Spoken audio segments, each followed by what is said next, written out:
নরসিংদীতে ১৫ বছরের কিশোরীকে গণধর্ষণ এবং হত্যার ঘটনায় তোলপাড় পুরো দেশ। বাবার হাত থেকে মেয়েকে কেড়ে নিয়ে গণধর্ষণ এবং হত্যার ঘটনার বিচারের দাবিতে ফুঁসে উঠছে সারা দেশের মানুষ। কি ঘটেছিল ওই কিশোরীর সঙ্গে? কারা এই ঘটনায় জড়িত?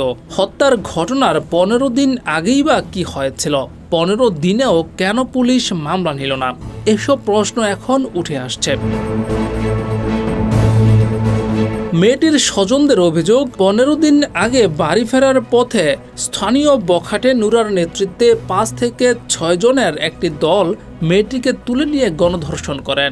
পরে স্থানীয় বিএনপি নেতারা টাকার বিনিময়ে নামকাওয়াস্তে মীমাংসা করে দেন বলেই অভিযোগ। একই সঙ্গে মেয়েটিকে বাড়ি ছেড়ে চলে যেতে বলা হয়। কিন্তু কেন মেয়েটি বিচার চাইতে গেল?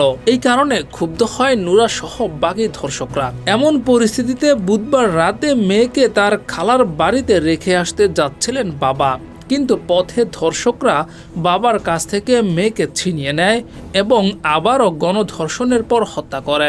এই ঘটনায় মেয়ের মা বাদী হয়ে মামলা করলে বিএনপির নেতা সহ ৫ জনকে আটক করা হয়েছে, যদিও মূল অভিযুক্ত নুরা এখনও পলাতক।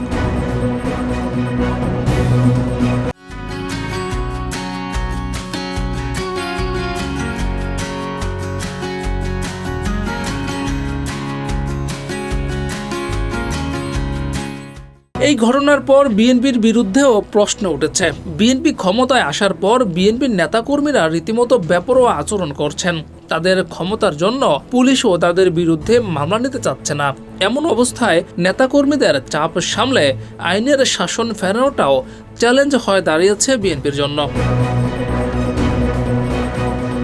ডেস্ক রিপোর্ট, যুগের চিন্তা।